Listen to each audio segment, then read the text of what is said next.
Hello students, BSc third year. तो last class में हमने कॉम्प्लेक्स एनालिसिस की जो 7th चैप्टर था वो कंप्लीट कर लिया था। ठीक है, तो आज की हम क्लास में डायनेमिक्स स्टार्ट करेंगे और डायनेमिक्स के आपके जो यूनिट्स है, पहले हम डायनेमिक्स बुक कंप्लीट करेंगे, उसके बाद मैं कॉम्प्लेक्स स्टार्ट करूंगी। ठीक है, तो जो आपका नेक्स्ट है हमारे पास वो नाम डालो प्रतिरोधी माध्यम में सरल रेखीय गति। क्या है नेक्स्ट चैप्टर का नाम? प्रतिरोधी माध्यम में, प्रतिरोधी माध्यम में सरल रेखीय गति, सरल रेखीय गति। ओके, क्या टॉपिक है? प्रतिरोधी माध्यम में सरल रेखीय गति।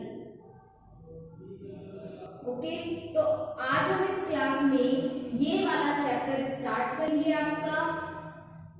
तो यहाँ पर जो आपका पेपर है वो हो गया थर्ड और इसकी यूनिट है सेकंड। ओके, कौन सा पेपर है? डायनेमिक्स पेपर है। यहाँ मैं आपको नोट कर देती हूँ। तो आज का हम पढ़ेंगे प्रतिरोधी माध्यम में सरल गति। अब प्रतिरोधी माध्यम होता क्या है?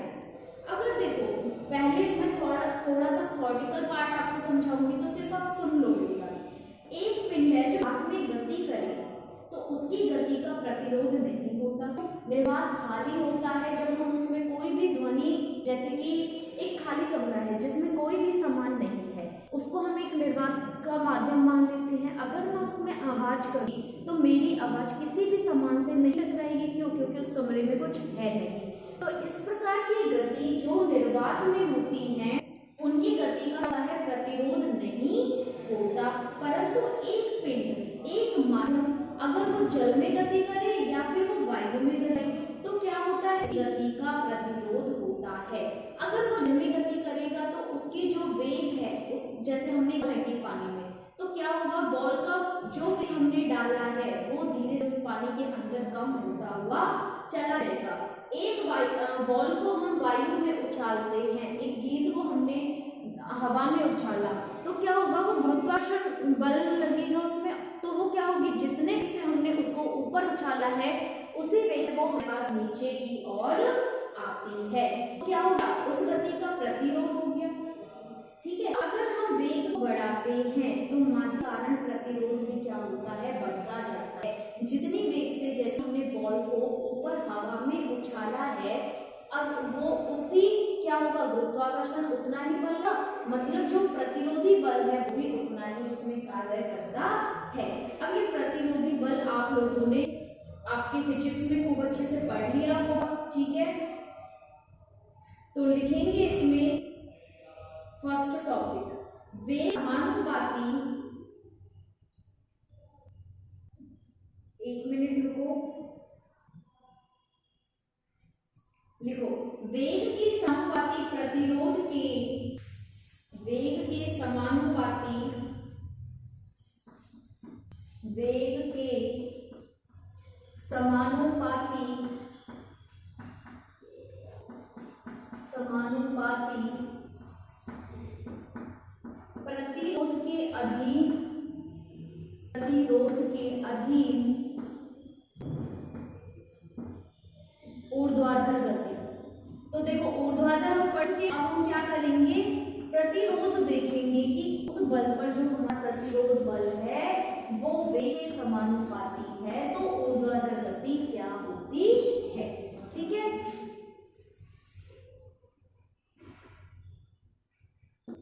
तो पहले ये डायग्राम बना लो, मैं फिर समझा दूंगी आपको।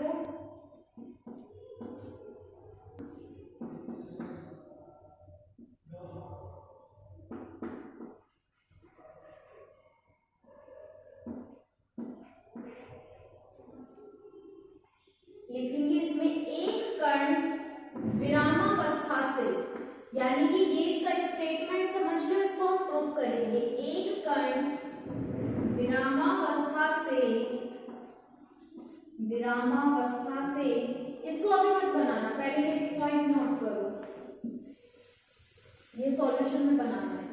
एक कण विरामावस्था से गुरुत्वाकर्षण के अधीन, गुरुत्वाकर्षण के अधीन एक ऐसे माध्यम में, एक ऐसे माध्यम में होकर गिरता है, होकर गिरता है, जिसका प्रतिरोध उसके, जिसका प्रतिरोध उसके, प्रतिरोध उसके वेग के समानुपाती है, वेग के समानुपाती है, समानुपाती है। इसकी गति की विवेचना करना, इसकी गति की विवेचना करना। तो पहले आप इस चैप्टर का नाम डालो, ठीक है, उसके बाद ये टॉपिक डालो और फिर स्टार्ट करो इसे लिखना, फिर हम इसका सॉल्यूशन करेंगे।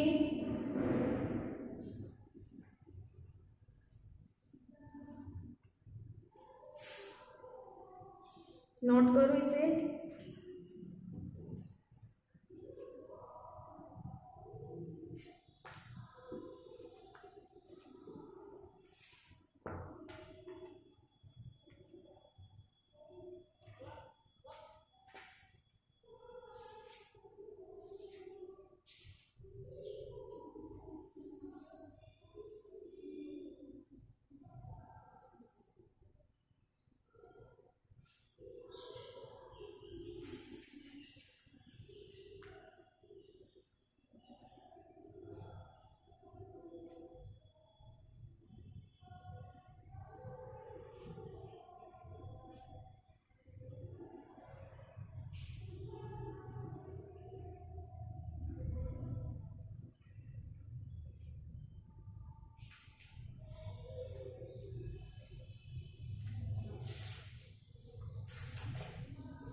कर लिया नोट?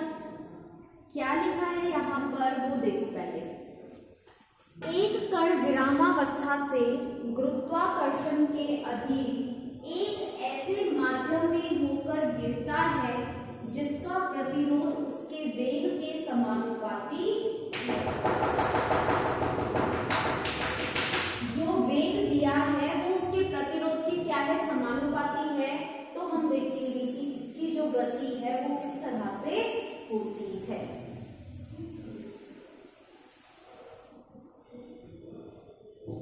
लिखो इसमें अब आगे,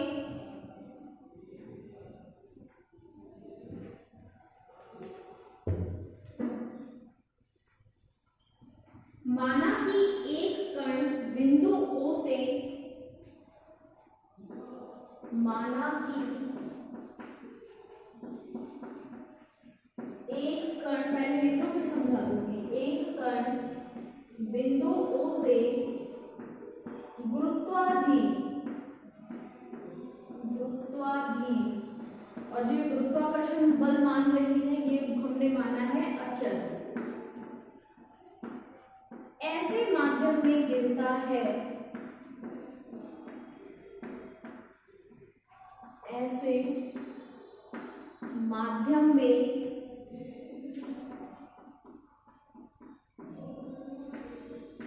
गिरता है, जिसका प्रतिरोध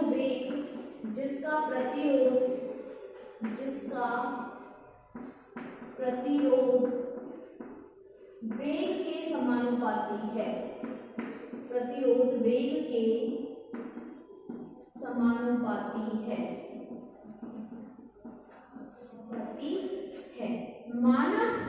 मान लो कि t समय पर कण की स्थिति p है। मान लो कि t समय पर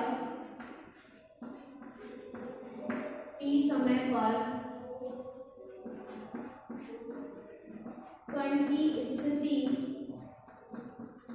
p है, जहां OP equal to x,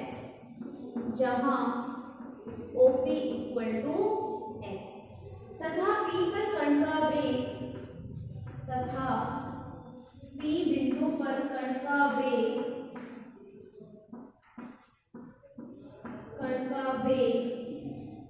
v है। अब कण पर कार्यशील बल निम्न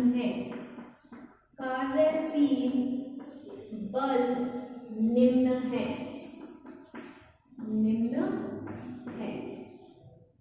फर्स्ट पॉइंट, इसका भार mg ऊर्ध्वाधर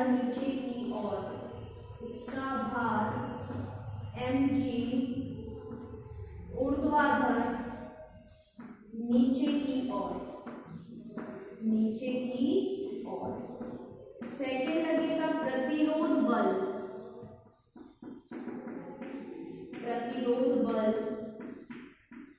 mkb,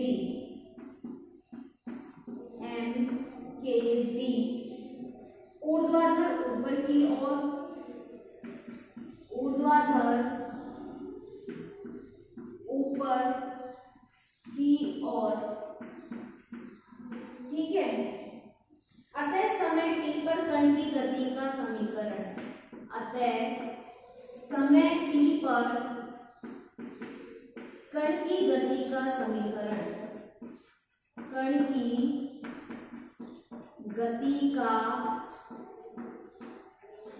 समीकरण, ठीक है।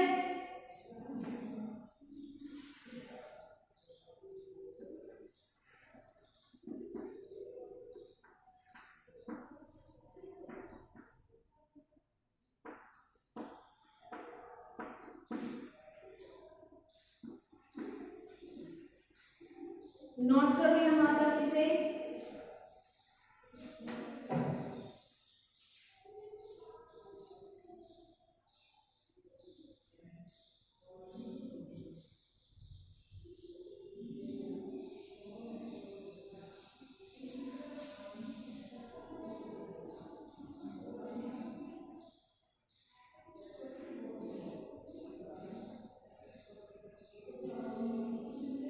नोट करो इसे यहां तक, फिर समझाऊंगी इसे।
कर लिया नोट यहाँ तक?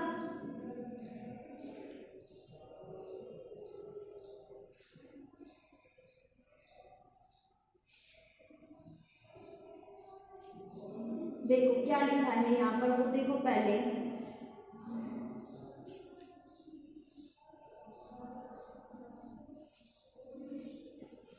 माना कि एक कण बिंदु O से, कोई भी कण है, अब वो कण है तो वो गुरुत्वाकर्षण बल के अधीन क्या कर रहा है, गति। तो जो हमारा गुरुत्वाकर्षण बल है वो हो गया G, और उसका जो कण है उसका द्रव्यमान हो गया M। तो उसका जो टोटल उसका भार है उस पिंड का, वो कितना हो गया, mg। किस बल के अधीन गति कर रहा है, गुरुत्वाकर्षण, और गुरुत्वाकर्षण बल हमेशा कहाँ लगता है, नीचे की ओर। तो इसका जो भार हुआ mg वो कहाँ लगा है, ऊर्ध्वाधर नीचे की ओर। First point clear. ऐसे माध्यम में गिरता है जिसका प्रतिरोध वेग के समानुपाती है। क्या है, वेग के समानुपाती। माना प्रतिरोध को मैंने r से प्रदर्शित किया, और जो उसका वेग है वो है v, इसके क्या है, समानुपाती। r बराबर, जब हम इसके समानुपाती चिन्ह को हटाएंगे तो एक कांस्टेंट आएगा के v, और इस पिंड का भार कितना है, द्रव्यमान कितना है, m। तो क्या हो गया, इसका प्रतिरोध बल m के v। तो जो प्रतिरोध बल है वो क्या होगा, उसके विपरीत दिशा में लगेगा। गुरुत्वाकर्षण बल नीचे है तो प्रतिरोध बल कहाँ लगेगा, ऊपर की ओर, m के v, ऊर्ध्वाधर ऊपर की ओर। क्लियर। प्रतिरोध बल वेग के समानुपाती है। मान लो t समय पर कण की स्थिति क्या है, p है। t समय पर कण की स्थिति हमने मान ली p, जहां O से p की जो दूरी है वो हमने माना है x। तो p पर कण का वेग कितना है, p। अब इस कण पर कार्यशील जो बल है वो निम्न है, जो उसका भार mg, गुरुत्वाकर्षण के कारण जो गति होगी वो नीचे की ओर होगी, और प्रतिरोध बल के कारण जो गति होगी वो हमेशा ऊपर की ओर होती है। अतः समय t पर कण की गति का समीकरण। ठीक है, लिखो आगे इसमें।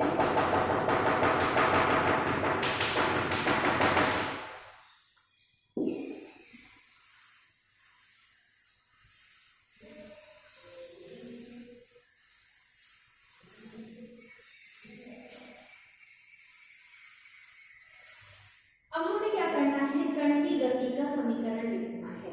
तो कण की गति का समीकरण आपने पहले ही पढ़ लिया, क्या लिखते हैं हम, m d2x/dt square equal to, अच्छा मुझे ये बताओ ये क्या है, उस पर लगने वाला बल है, और बल क्या होता है, F बराबर ma, और a को हमने क्या लिख दिया, इस तरह से। क्या मैं इसको ये इस तरह से लिख सकती हूँ, dv/dt, क्योंकि वेग में परिवर्तन की दर को भी क्या बोलते हैं, त्वरण। और हमने फर्स्ट क्लास में, इससे पहले की जितनी भी क्लासेस पढ़ी हैं उनमें हमने ये सब कुछ लिखा हुआ है। क्या लिखते हैं, इक्वल टू mg माइनस ऊर्ध्वाधर वाली गति जो हमने पढ़ी थी उसका समीकरण क्या होता था, m d2x/dt square equal to mg minus t। t मतलब तनाव होता था, लेकिन यहाँ पे क्या आ जाएगा, प्रतिरोधी बल। तो प्रतिरोधी बल क्या है, m के v। अब देखो ये v वेग है, तो यहाँ पर मैं इसको अलग तरीके से प्रदर्शित करने के लिए v की पावर क्या लगा दी, n, ताकि हमारा जो वेग है और जो प्रतिरोधी वेग है वो क्या हो जाए, अलग अलग हो जाए। ठीक है, हम ऊर्ध्वाधर गति की बात कर रहे हैं, तो ऊर्ध्वाधर गति में हमने पढ़ा है समीकरण क्या होता है, m d2x/dt square equal to mg minus का t। तो m d2x/dt square equal to mg minus t की जगह क्या आ गया, सिर्फ प्रतिरोधी बल। क्लियर है ना। अब देखो यहाँ से मैं m से क्या करती हूँ, इस इक्वेशन को डिवाइड किया, क्या किया, m से भाग दिया। तो m से भाग दिया तो क्या बचा यहाँ पर, d2x/dt square equal to dv/dt g minus ab। ये हमारे पास बचा है d2x/dt square equal to g minus k vn। या सिर्फ इसको v लिख दो क्योंकि वेग तो समान ही लिखा है हमने, ठीक है। अब मुझे ये बताओ कि d2x/dt² वेग क्या होता है, उसकी स्थिति में परिवर्तन की दर, उसकी दूरी में परिवर्तन की दर। तो O से P बिंदु तक उसकी दूरी कितनी हो गई, x। तो x में जो परिवर्तन की दर होगी उसे हम क्या बोलेंगे, वेग। तो d2x/dt² equal to g minus के dx/dt। लिख सकते हैं आप इस तरह से इस इक्वेशन को, g माइनस के dx/dt। तो यहां तक हमने नोट किया। आगे देखो, आप इसे दे दो समीकरण नंबर 1। क्या दे देंगे, समीकरण नंबर 1। माना कि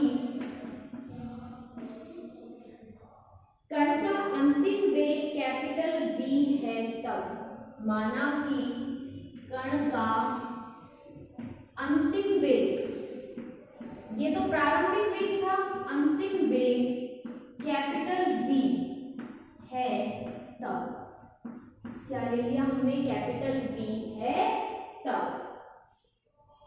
तो जो हमारा x डबल डॉट है वो किसके इक्वल हो जाएगा, 0 के इक्वल। क्यों, लिखो पहले से, तथा जो b है वो किसके, कैपिटल V के इक्वल हो जाएगा। समझाऊंगी अभी इससे। यहां से ये मान समीकरण 1 में रखने पर, ये मान समीकरण 1 में रखने पर, और जब हम इसको समीकरण 1 में रखेंगे तो ये मान हो गया 0 इक्वल टू g माइनस के dv/dt। तो नोट करो यहां तक पहले से, सॉरी, हाँ, dx/dt तो वेग होता है, यहां सिर्फ क्या आएगा, v, क्या आएगा, सिर्फ v। और जब हम इसे सॉल्व करेंगे तो यहां से k का मान आ जाएगा हमारे पास g इक्वल टू kv और k इक्वल टू g/v।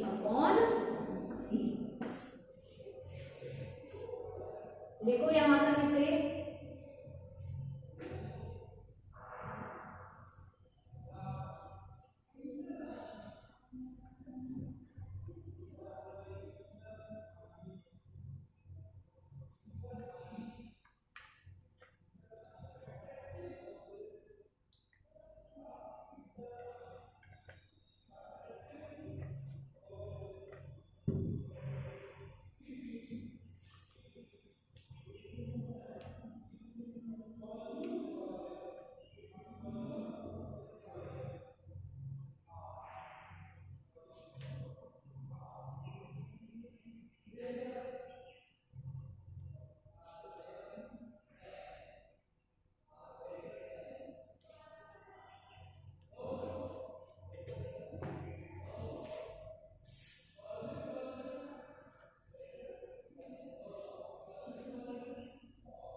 कर लिया नोट यहां तक, समझो अब इसे।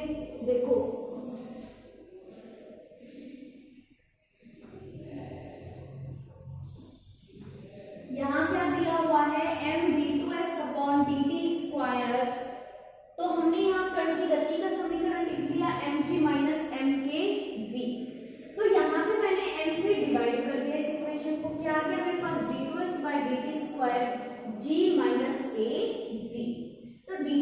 By D T square G minus K, चाहे तो इसे v रहने दो, चाहे इसे dx अपॉन dt में चेंज कर दो, कोई फर्क नहीं होगा उससे। समीकरण नंबर 1, माना कि कण का अंतिम वेग कैपिटल B है तब, तो देखो अंतिम वेग दिया है तो प्रारंभिक वेग क्या हुआ हमारे पास 0, मतलब प्रारंभिक वेग से 0 है तो अगर हम उसका त्वरण निकालेंगे तो वो क्या हो जाएगा 0, और जो ये v है ये किसमें चेंज हो जाएगा कैपिटल V में, क्योंकि अंतिम वेग दिया है। ये मान हमने समीकरण 1 में रखे तो मेरे पास इसके मान आ गया, k का मान आ गया। लिखो k का मान समीकरण 1 में रखने पर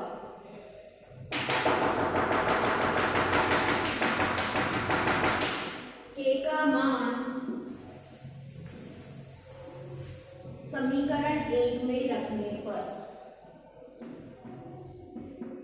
समीकरण 1 में रखने पर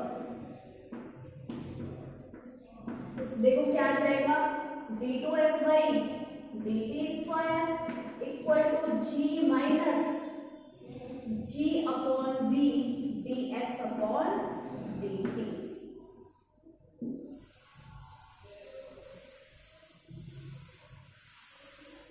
ठीक है, तो मेरे पास यहाँ से समीकरण में मैंने k का मान रख दिया और मेरे पास ये इक्वेशन आ गई। अब इस इक्वेशन को हम सॉल्व करेंगे। ठीक है, तो देखो d2x अपॉन dt स्क्वायर को हम क्या लिख सकते हैं dv अपॉन dt भी लिख सकते हैं, क्या dv अपॉन dt लिख सकते हैं, क्योंकि उसकी स्थिति में हमने 2 बार उसकी दर के साथ परिवर्तन किया त्वरण, और वेग में उसके परिवर्तन की दर भी क्या होती है त्वरण, g minus g upon v dx upon dt। ठीक है, अब ये dx अपॉन dt को भी हम क्या कर सकते हैं वेग में परिवर्तित कर सकते हैं।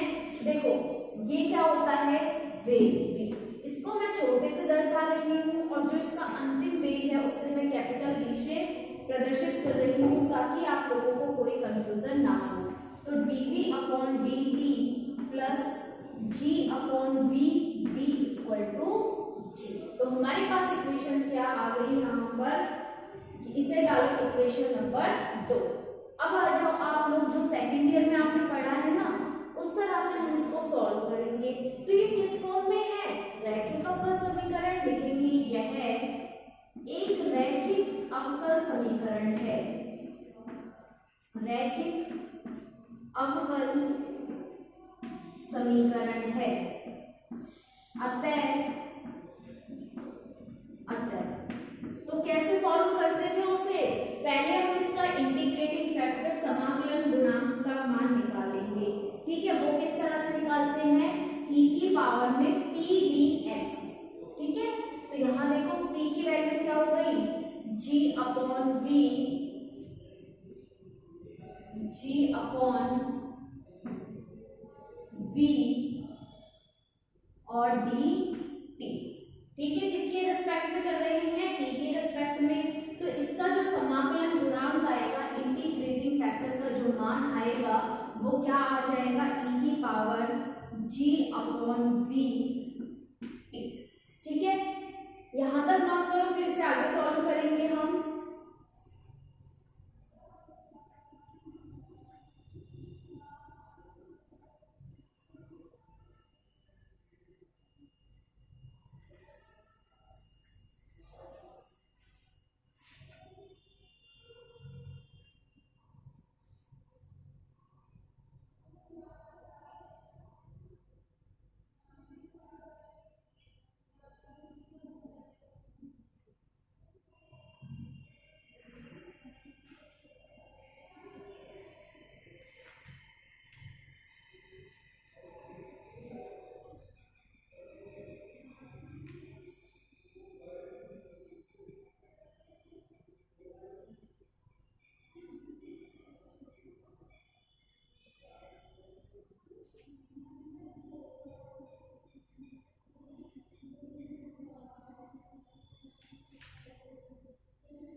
कर लिया नोट यहाँ तक? जिसको रैखिक अवकल समीकरण का फॉर्मूला आता है वो इसे आगे सॉल्व करने की कोशिश करो।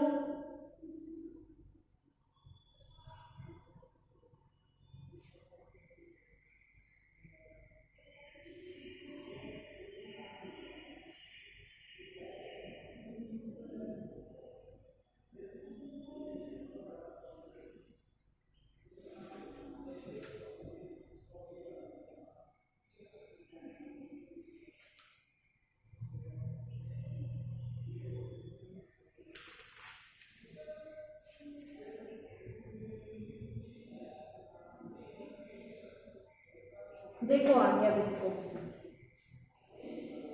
तो ये रैखिक अवकल समीकरण का हमने इंटीग्रेटिंग फैक्टर तो निकाल लिया। इसके बाद इसका फॉर्मूला ये होता है,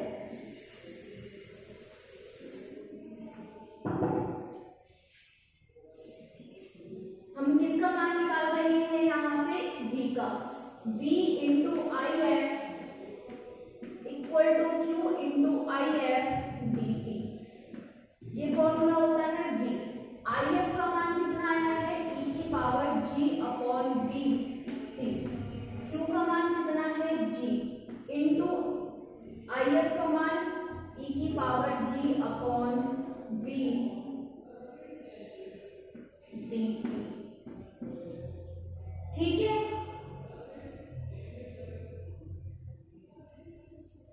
अब जो g है वो हमने क्या मान लिया? स्टार्टिंग में ही अचर मान लिया था, तो g तो आ जाएगा देखो इसमें बाहर, तो यहाँ बचेगा v e की power g upon v t equal to, g आ गया बाहर, e की power g upon v t dt।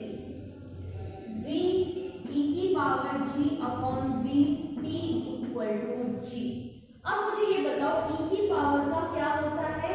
e की पावर ये होगा, तो लिखो यहाँ पे v g e की power g upon v t, और t का करेंगे तो क्या आएगा? g अपॉन v और a कांस्टेंट बच जाएगा नीचे c। ठीक है, तो यहाँ इसके नीचे क्या आ जाएगा? इसको सॉल्व करो, v e की power g upon v t equal to, देखो इस g से g कट जाएगा, v आ जाएगा ऊपर t प्लस का c। तो ये आ गया हमारा इसका समाकलन करने के बाद का समीकरण। ठीक है, जहां जो c लिखा है वो हमारा कांस्टेंट है, तो यहां तक इसे नोट करो, फिर हम आगे सॉल्व करेंगे। थोड़ा लेंथी जरूर है, लेकिन एक एक स्टेप करके चलेंगे तो हमें समझ आ जाएगा अच्छे से।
कर लिया नोट? देखो अब आगे,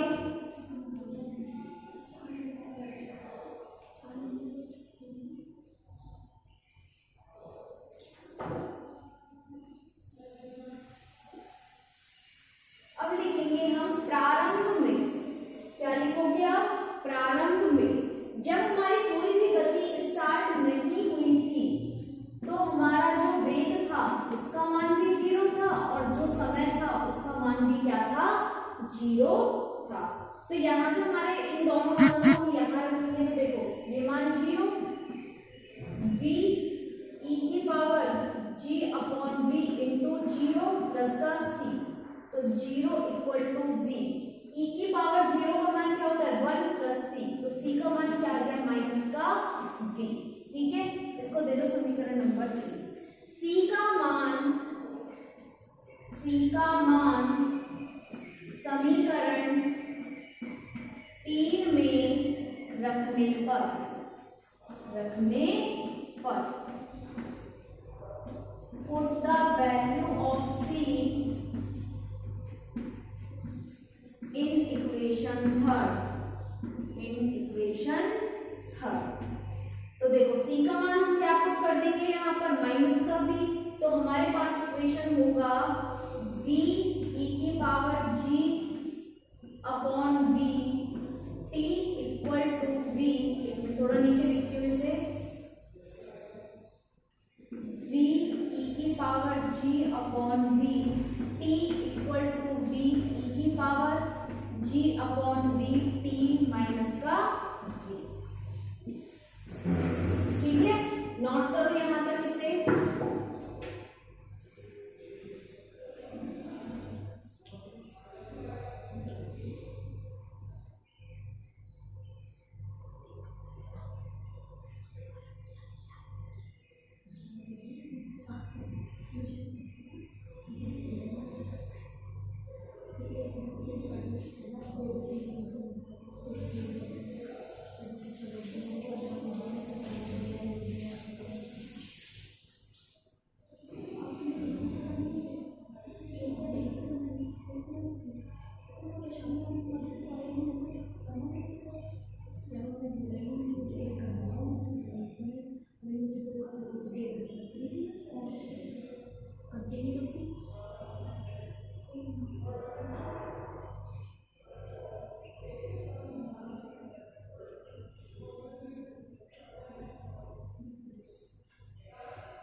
तो इससे आगे हम नेक्स्ट क्लास में करेंगे। आज आपका टॉपिक यहीं कंप्लीट है। ओके।